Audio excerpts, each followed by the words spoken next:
Hey, this is Double R. I wanted to tell you that Anchor by Spotify is a great and easy way to make a podcast with everything you need and all in one place. Anchor has the tools to allow you to record, edit your podcast straight from your phone or your computer. When hosting with Anchor, you can distribute your podcast to all listening platforms like Spotify, Apple Podcasts, and more. It's everything you need to make a podcast in one place. Best of all, it's totally free. So go down the Anchor app or go to anchor.fm to get started. This is the Let's Roll Podcast with your host, Double R.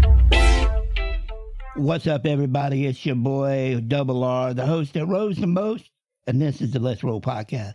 Today is Wishbone Day, and Wishbone Day is associated with the osteogenesis imperfecta that everybody knows by now that I have. And I also have a special guest in the studio, Paula. You want to say hi, Paula? Hi. And we're going to talk about Wishbone Day. Well, also, what it is, right? Yeah, well, we're going to talk about what it is. We're also going to talk about blue jeans for brittle bones, I think it's what it's called, which is the day after Wishbone Day, where you wear blue jeans in support of OI. I bet you didn't know that, did you, Paula? I did not. Okay.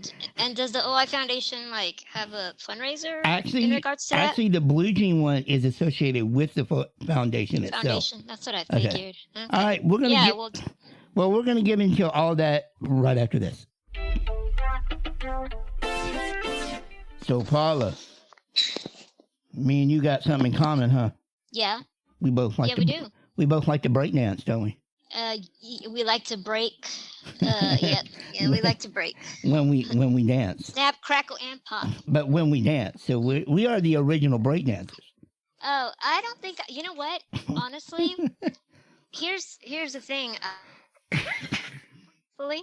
And one time I actually got out of my chair and danced while pushing my chair. So. I've always just danced in my chair. Yeah. Matter of fact, have you seen my TikTok? Not yet. Oh, yeah, I saw one clip. I got a TikTok with me dancing, and it's up to 2,000, not 2,000, yeah, 2,000? Yeah, 2,000 views. Yeah. Well, those were, it is, really. Yeah. Now I got to start a TikTok. So, but we're here to talk about Wishbone Day. So, yeah, let me just say Wishbone Day celebrates awareness and acceptance of osteogenesis imperfecta, which is also known as brittle bone disease or Lopstein syndrome. And it's a condition that is actually an abnormality in the genetic structure of the collagen. And she froze. I'm not a geneticist, but collagen affects our bones, our skin, our connective tissue. So any tissue that's connective tissue, like on our eyes, joints, anything like that is affected. Pretty much everything. Yeah. Now, let me ask you a personal question. Do you like calling it a disease, or do you? I was about to make a comment about that. So it's called brittle bone disease, but when we think of a disease, we think of things that are more contagious, right? Right. We think of pathogens. We think of COVID-19. Right, yeah. So I don't particularly like to call it a disease because that's the first thing that comes to people's mind is something that's contagious, which is not. You don't catch OI. You're born with it, either from a genetic mutation or from a genetic, carrier, right? Right. Mine was a mutation. So mine was too, and I actually have a rare mutation within the rare mutations. I have like a type 3 that's rare, but. We can go into types later, but yeah, I don't like to call it a disease because it gives you the kind of wrong impression of what it is. So to me, I tell people I have a condition, right? Yes, that's what I usually say. I have a condition. Yeah. I don't call it disease. Right. So we've talked about this in person because we're friends and all that, but how many broken bones have you had that you can remember? I lost count when I was hitting the 200s, so I'm gonna guess it's somewhere in the 200s. I have not broken a major limb. By major limb, I mean arm, leg, since 2012. And that time I broke it because I was being I was being an idiot. I was playing a prank, and I was not being careful. I will say this. You take a lot more risks than I do. A lot more. Yes. I've always been a wild child, and now that I'm older, I am slowing down a little bit, but I definitely I had 300. Done more.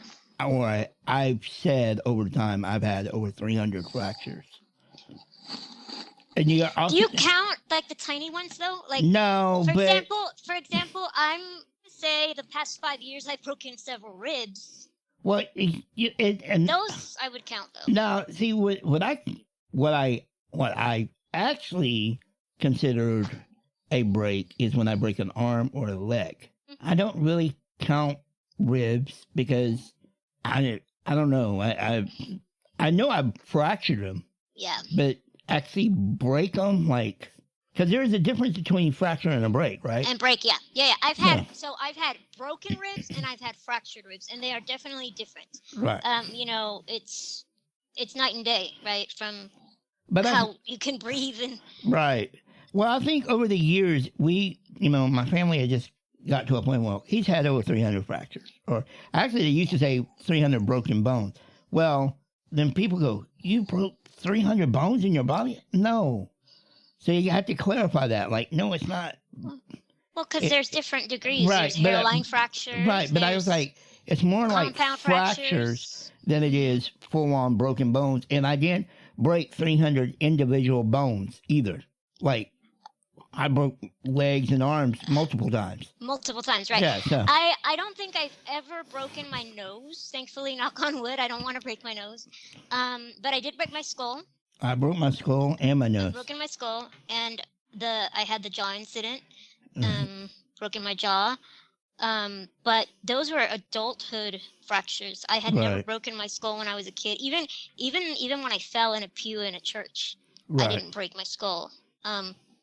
But what would you say is your craziest break story? Or well, if you want to get into that, we don't have to. Some of them are kind of intense. Well, I have said some of them in different episodes, but if I don't count my van, my wreck in my van, probably the most severe one, which I actually did a short story episode on, but I never released it. So I'll just tell it here. It'll make a better suited to say it here. It was back in 1977. I believe I was, depending on what time of the year it was, I was either 7 or 8. And we went to College Station to A&M, the college, A&M. And my cousin was graduating, A&M, and then going into the Marines. And anyway, it was my mom, me, I think my brother, some other cousins, and aunts and uncles. My dad wasn't there, but as far as immediate family, it was just me, my brother, and my mom, I believe. And my cousin was pushing me the whole time that we were taking a tour of the facility. And so I just knew that she was pushing me. So we went out this door and we stopped because they had a parade that day. And it was coming by where we came out the door. So everybody stopped, and I stopped for a second, or my wheelchair stopped for a second, and then it started rolling. And I was rolling on my own, but didn't know it. Oh, that's happened to me. Like I thought she was people pushing let go of you, and they don't tell you that. Right. And like my mom has said in the past that everybody behind me like reached out to grab me, but I was. Too late, and I went off the curb in a Everton Jennings wheelchair, which was, I don't know if I'm pretty sure you've seen pictures of me, and the one that had the real tall back. It's like, yeah. Okay. Yeah, I saw that. So that had that real tall back. So the back of the wheelchair was taller than I was sitting, and it weighed about 75 pounds. It was a heavy wheelchair. And I went off the curb, cracked my forehead, broke my nose, shattered my glasses, broke my arm and both legs. Wow. I went off the curb and only broke my teeth. And that was a funny story. I told you when my friend left me behind. Yeah. I mean, it was tragic but funny at the same time. How many friends have broken you? Very few, but this one I remember distinctly. It was actually, she didn't want to be my friend after that because she was so terrified of being around me and hurting me. But we were, I probably counted among the worst fractures, not because of what I broke, because I only ended up breaking my teeth. I didn't break my arms or anything, but just because of what happened after, like the aftermath. Yeah. So I was in my manual chair, and she was on her skates, and I was a little hood rat. I was always out and about in the neighborhood. Right. And so we decided that she was going to push me around in her skates, which was not a very smart idea, but I was only 8, and she had the inline skates, so like you have to lean back to break it. Right. And we were going past the pool area, I think. Right. I was in an apartment complex, and she couldn't stop herself. And she was like, "Paul, I can't stop," and we just went over the curb. And the wheelchair, kind of like yours, it was a little bit higher than me, I think. Right. So it kind of made like a cocoon for me, to where like the part where you hold the handles to push. Right. Were over my head, so my head didn't get a full impact on the concrete. But I did smash my face against the concrete really hard, and I busted up my teeth. And I had a pool of blood around me, so it looked like looked probably 10 times worse than what it was, right? So she freaked out. Yeah. She was like, Paula, and she kept screaming my name, and I couldn't say a word because I was in shock, and I was just looking at her like a dead person, with my eyeballs open, my mouth open, and blood coming out. And she was like, "Oh my God, Paula, oh my God." She was mumbling to herself like, "I think she's dead," or stuff like that. And like, I really think she thought she had killed me. Right. And next thing I know, that girl runs across the street, because she lived across the street in the next complex, which was the townhomes. Right. So she didn't really live in my complex. And I'm like, this girl is leaving me. And I'm just watching she's her like, run I'm across out. the street. I'm out. You dead? I'm out. Yeah. She's like, I killed somebody. And she's gone, right? Right. Out of my eyesight. And I'm just waiting there for what seems like an eternity, bleeding out. And next thing I know, her and her sister come back. Her sister was older. She was a teenager at the time, so that's what she had done. She had gone to call her sister. Her sister was yelling at her, and then they. Funny thing is, they didn't even pick me up. They picked the chair up and the seat belt. Back then, I did wear seat belts. Right. The seat belt did pick me up, like it pulled me out of the ground. Yeah. And I remember when I went back to the other side of the pool, there the what is it? The playground was there. Right. And one of my brother's friends saw me, and he was like, "Your sister, Victor, your sister got beat up." That's the first thing he said. Right. Yeah. So I had a similar accident, other than I was by myself, sort of. My friend was up on the sidewalk talking to this girl, and I had no way to get up to the sidewalk without going around the corner and going up like a driveway to get up to the sidewalk. So I started hauling ass around the corner, and I was in the street in my neighborhood, and I was flying, and I saw what I thought was an oil spot, but it wasn't. It was a hole, and I hit the hole, so that threw me forward. And I was again in a heavy wheelchair again, but not the big tall one, a shorter back one, but.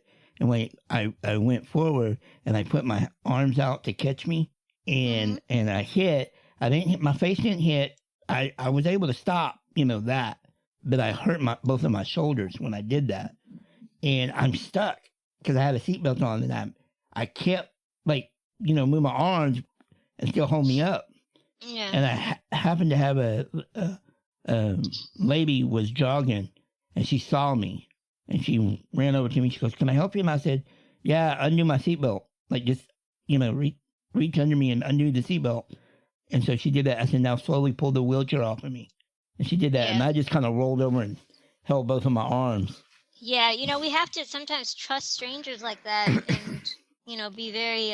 For the most part, I trust a lot of strangers. Yeah, when I was younger, I got stuck in a graveyard, and I had to call a man over because there was no way I can get out of there by myself. Like I told you, I was always in the neighborhood just wandering around. I don't know if I've ever asked you this question. Has all your immediate family, which is your mom, your dad, and your brother, have they all broken you? Yes. I mean, and I'm not Yes. saying intentionally. No. necessarily, but I'm Obviously, just saying- they're not going to do it intentionally. Okay. In my immediate family, my mom, my dad, my brother, and if I count my brother's wife and my nephews now, my sister-in-law and my nephews, none of them have ever broken me or been around me when I broke something. Yeah, I don't really have extended family that I'm around, as you know. Right, They're all in right, Colombia, yeah. so Yeah. I haven't had the chance to be around them. So, but I will say, when I was younger, my brother did most of the breaking. Yeah, out of the family, right? Out of my dad, my mom, and him. Just because he was a kid. I would say it's a toss-up between my mom and my brother. Right. And again, like I did an episode recently for my mom's Mother's Day, or I call it Mama's Boy. But in that episode that's coming out next week or next Sunday, I talk about how all the things my brother kind of did to me, but she brings up. I asked her what's the first time you remember breaking me, and she said, I was just trying to turn you over, like roll you over on the bed. Right. And just to change your diaper or something, yeah, probably. Yeah. All right, let's take a break, a little quick break, and we're going to get into Wishbone Day right after this. All right, so let's get into this Wishbone Day. This is, I believe, if I'm not mistaken, so it's actually a... Go ahead. Oh. I was looking it up. It's a week-long awareness from April 30th through May 6th. And May 6th is Wishbone Day. But the whole week is like an OI awareness week. Right. That people are encouraged. Now, if I'm not mistaken, you can tell me since you looked it up. Wishbone is based out of England or the UK. Is that where it's at? I believe that's where it's at. I mean, that's where it originated. Yes. I believe so. I think the organization is in England or UK because Wishbone. Yeah, Osteogenesis Imperfecta Federation of Europe. Yeah. Annual Global Wishbone Day campaign. Okay, so that's where it originated. Yeah, and then, like I said in the opening, there's also the Osteogenesis Imperfecta. Blue Jeans for Brittle Bones Day, and you can find that on the website. I'll have all of the links and stuff in the description of the episode. What is it called? Rusty Blue Jeans for OI? Blue Jeans for Brittle Bones. Okay, Blue Jeans for Brittle Bones. Yes. And I will have links to all of this, plus links that you can click on to donate to the Osteogenesis Imperfecta Foundation. These are cool ways to bring awareness to osteogenesis imperfecta. Easy to do. Wear yellow on May the 6th. Wear blue jeans on May the 7th. And as Paula said, these things are not just one day. You can, it's a week-long deal. And then the only other time that I ever see anybody say anything about awareness to osteogenesis imperfecta has already passed, but I believe it was on February 28th is Rare Disease Day. Rare I was just about to mention that. Yeah. So actually, OI or osteogenesis imperfecta is actually listed among the worldwide rare. Right. Right.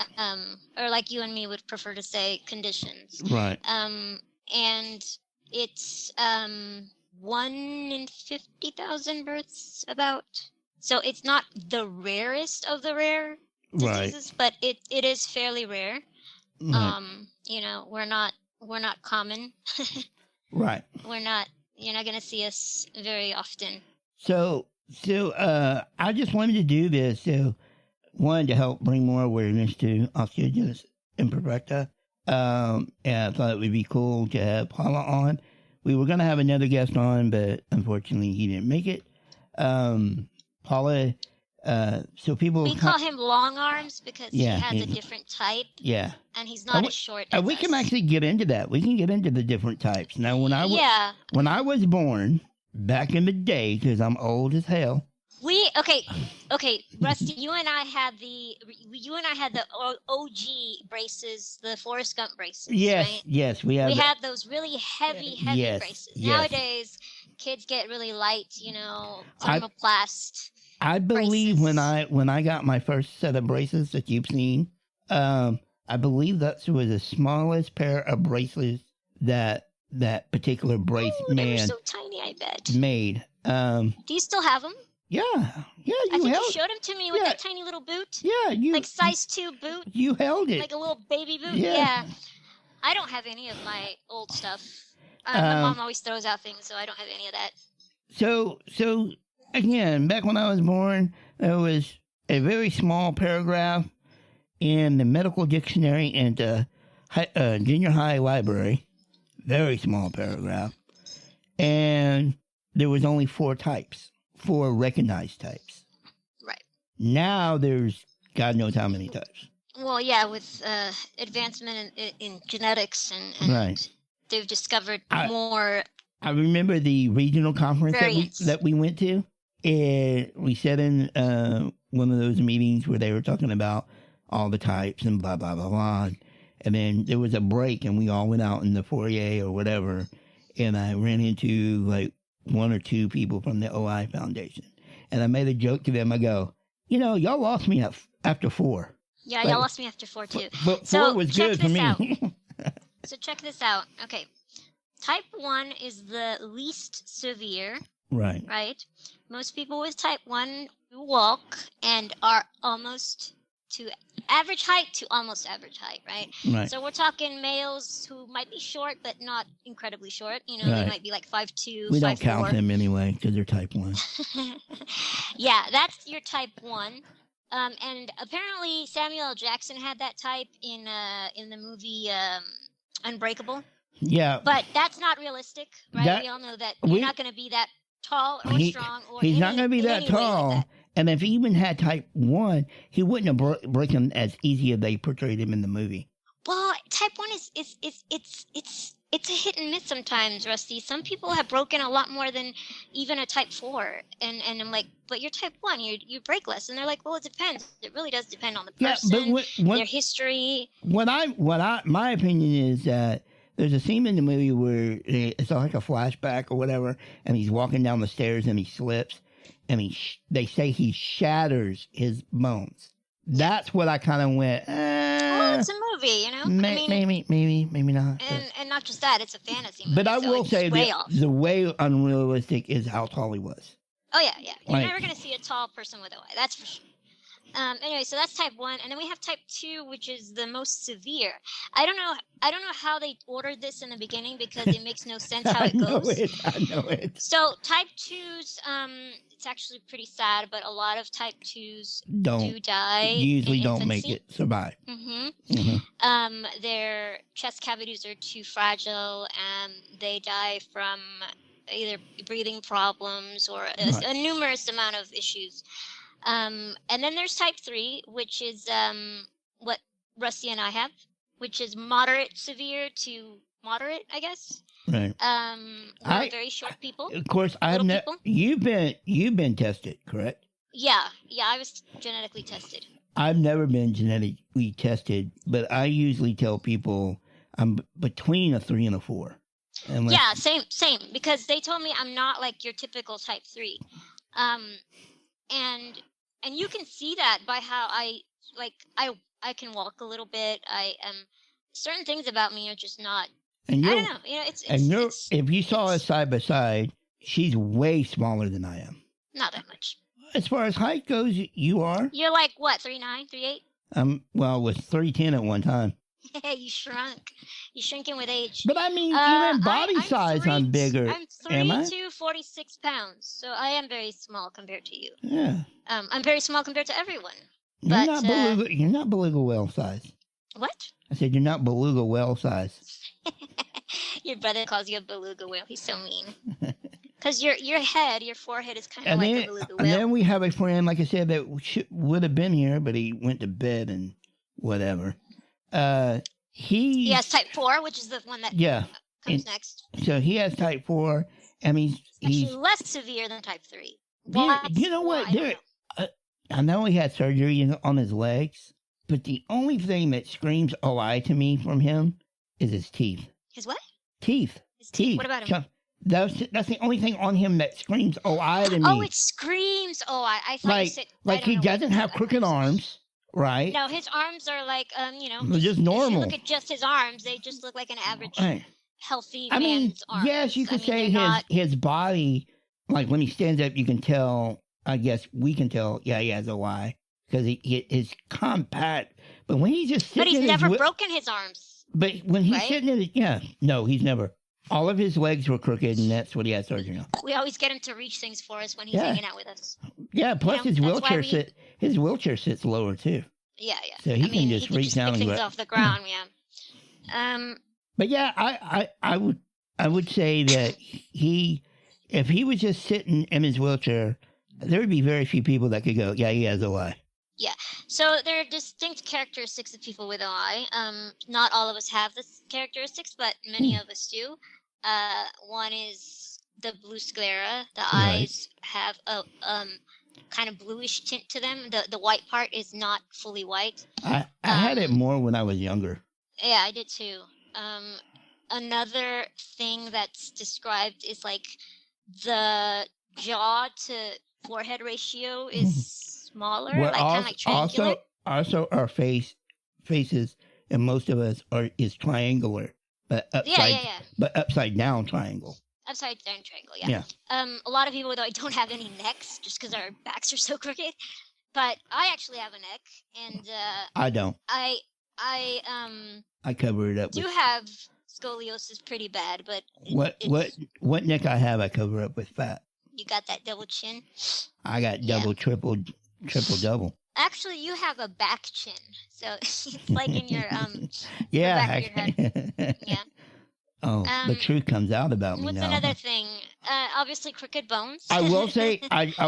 Curves for gays, right? You love those curves, girl. I love them curves. Curves. Yeah, we definitely Your have arm curves freaks for me gays. out, though. Your arm does freak me out. Your leg freaks me out. That shit freaks me out big time.